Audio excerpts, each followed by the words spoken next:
Hi ನಮಸ್ಕಾರ, all in one ಅನುಕರಣ ಚಾನಲ್ಗೆ ಸ್ವಾಗತ. ಈ ದಿನ ತುಂಬಾ ರುಚಿಕರವಾದಂಥ ಸ್ವೀಟ್ ಕಾರ್ನ್ ಫ್ರೈಡ್ ರೈಸ್ ಮಾಡೋ ವಿಧಾನವನ್ನು ನೋಡೋಣ.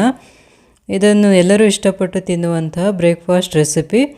ಮಕ್ಕಳಿಗೂ ಸಹ ಇದರಲ್ಲಿ ಸ್ವೀಟ್ ಕಾರ್ನ್ ಹಾಕಿರೋದ್ರಿಂದ ತುಂಬಾ ಇಷ್ಟಪಟ್ಟು ತಿನ್ನುತ್ತಾರೆ. ಇದು ಲಂಚ್ ಬಾಕ್ಸ್ಗೂ ಸಹ ತುಂಬಾ ರುಚಿಯಾಗಿರುತ್ತೆ.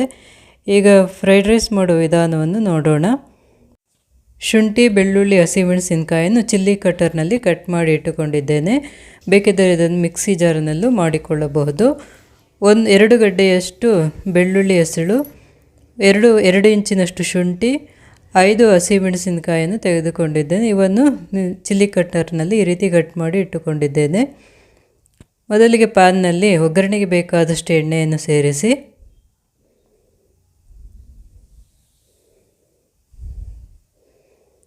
ಎಣ್ಣೆ ಸ್ವಲ್ಪ ಕಾದ ನಂತರ ತರಿಯಾಗಿ ಕಟ್ ಮಾಡಿರುವಂಥ ಹಸಿಮೆಣಸಿನಕಾಯಿ, ಶುಂಠಿ, ಬೆಳ್ಳುಳ್ಳಿಯನ್ನು ಹಾಕಿ ಸ್ವಲ್ಪ ಫ್ರೈ ಮಾಡಬೇಕು.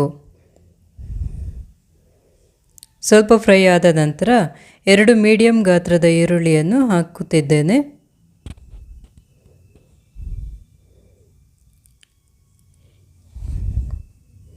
ಇದನ್ನು ಸಹ ಸ್ವಲ್ಪ ಫ್ರೈ ಮಾಡಿ ಸ್ವಲ್ಪ ಉಪ್ಪನ್ನು ಹಾಕಿದರೆ ಬೇಗ ಫ್ರೈ ಆಗುತ್ತೆ. ಒಗ್ಗರಣೆಗೆ ಸ್ವಲ್ಪ ಉಪ್ಪನ್ನು ಸೇರಿಸಿಕೊಳ್ಳುತ್ತಿದ್ದೇನೆ.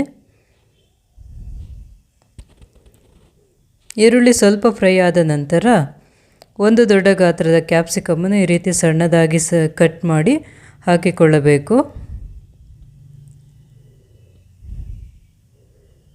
ತುಂಬ ಫ್ರೈ ಮಾಡುವುದು ಬೇಡ. ಸ್ವಲ್ಪ ಫ್ರೈ ಆದ ನಂತರ ಈಗ ಅರ್ಧ ಬಟ್ಟಲಿನಷ್ಟು ಸ್ವೀಟ್ ಕಾರ್ನನ್ನು ತೆಗೆದುಕೊಂಡಿದ್ದೇನೆ. ಅದನ್ನು ಒಗ್ಗರಣೆಗೆ ಸೇರಿಸಿ ಸ್ವಲ್ಪ ಉಪ್ಪನ್ನು ಸೇರಿಸಿಕೊಂಡು ಚೆನ್ನಾಗಿ ಫ್ರೈ ಮಾಡಬೇಕು. ನಾನು ಇದನ್ನು ಮೊದಲೇ ಬೇಯಿಸಿಕೊಂಡಿಲ್ಲ, ಹಸಿಯಾಗಿರುವುದನ್ನೇ ಸೇರಿಸಿದ್ದೇನೆ. ಅದರಿಂದ ಸ್ವಲ್ಪ ಹೊತ್ತು ಬೇಯಿಸಿಕೊಳ್ಳಬೇಕಾಗುತ್ತೆ. ಈಗ ಸ್ವಲ್ಪ ಹೊತ್ತು ಮುಚ್ಚಳ ಮುಚ್ಚಿ ಒಂದು 5 ನಿಮಿಷಗಳ ಕಾಲ ಬೇಯಿಸಿಕೊಳ್ಳಬೇಕು. ಸ್ವೀಟ್ ಕಾರ್ನನ್ನು 1-2 ಬಾಯಲ್ಲಿ ಹಾಕ್ಕೊಂಡು ತಿಂದಾಗ ಬೆಂದಿದೆಯೋ ಇಲ್ಲ ಎಂದು ಗೊತ್ತಾಗುತ್ತೆ. ಈಗ ಫ್ರೈಡ್ ರೈಸ್ ಗೊಜ್ಜು ತಯಾರಾಗಿದೆ. ಸ್ವಲ್ಪ ಫ್ರೈಡ್ ರೈಸ್ ಗೊಜ್ಜನ್ನು ಬಿಟ್ಟು ಉಳಿದ ಗೊಜ್ಜನ್ನು ಒಂದು ಬಟ್ಟಲಿನಲ್ಲಿ ತೆಗೆದುಕೊಳ್ಳುತ್ತಿದ್ದೇನೆ. ನಾನು 2 ಪ್ಲೇಟ್ಗಾಗುವಷ್ಟು ಒಗ್ಗರಣೆಯನ್ನು ಬೆರೆಸುತ್ತಿದ್ದೇನೆ. ಈಗ ತಣ್ಣಗಾಗಿರುವ ಅನ್ನವನ್ನು ಒಗ್ಗರಣೆಗೆ ಸೇರಿಸಿ ಫ್ರೈಡ್ ರೈಸ್ಗೆ ಯಾವಾಗಲೂ ಈ ರೀತಿ ಉದುರುದ್ರಾಗಿ ಅನ್ನ ಮಾಡಿಕೊಳ್ಳಬೇಕು. ತುಂಬ ಮೆತ್ತಗೆ ಮಾಡಬಾರದು. ವೆಜ್ ಫ್ರೈಡ್ ರೈಸ್ ಮಾಡುವ ವಿಧಾನದಲ್ಲಿ ನಾನು ಅನ್ನ ಮಾಡುವುದನ್ನು ತಿಳಿಸಿಕೊಟ್ಟಿದ್ದೇನೆ. ಈಗ ಸ್ವಲ್ಪ ಕೊತ್ತಂಬರಿ ಸೊಪ್ಪನ್ನು ಸೇರಿಸಿ ಸ್ವಲ್ಪ ಒಣಖಾರದ ಪುಡಿ, 1 ಟೀ ಸ್ಪೂನಷ್ಟು ಪೆಪ್ಪರ್ ಪೌಡರ್, ಸ್ವಲ್ಪ ಟೇಸ್ಟಿಂಗ್ ಪೌಡರ್, 1/4 ಚಿಟಿಕೆಯಷ್ಟು ಟೇಸ್ಟಿಂಗ್ ಪೌಡರ್ ಅಥವಾ ಅಜಿನಮೋಟೊ, ಅರ್ಧ ಸ್ಪೂನಷ್ಟು ಗರಂ ಮಸಾಲ ಪೌಡರ್,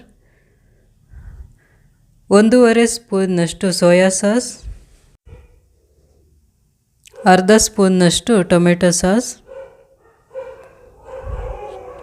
ಮೊದಲೇ ಸ್ವಲ್ಪ ಉಪ್ಪನ್ನು ಸೇರಿಸಿದ್ದೇನೆ. ಸ್ವಲ್ಪ ಅನ್ನಕ್ಕೆ ಬೇಕಾದಷ್ಟು ಉಪ್ಪನ್ನು ಸೇರಿಸಿಕೊಳ್ಳಬೇಕು.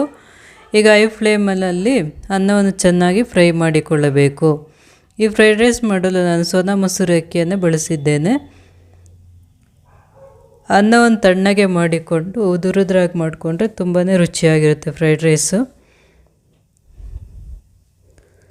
ಈಗ ತುಂಬಾ ರುಚಿಕರವಾದಂಥ ಕಾರ್ನ್ ಫ್ರೈಡ್ ರೈಸ್ ತಯಾರಾಗಿದೆ. ಈ ವಿಡಿಯೋ ಇಷ್ಟವಾದಲ್ಲಿ ಲೈಕ್ ಮಾಡಿ, ಕಮೆಂಟ್ ಮಾಡಿ, ಸಬ್ಸ್ಕ್ರೈಬ್ ಮಾಡಿ, ಶೇರ್ ಮಾಡಿ.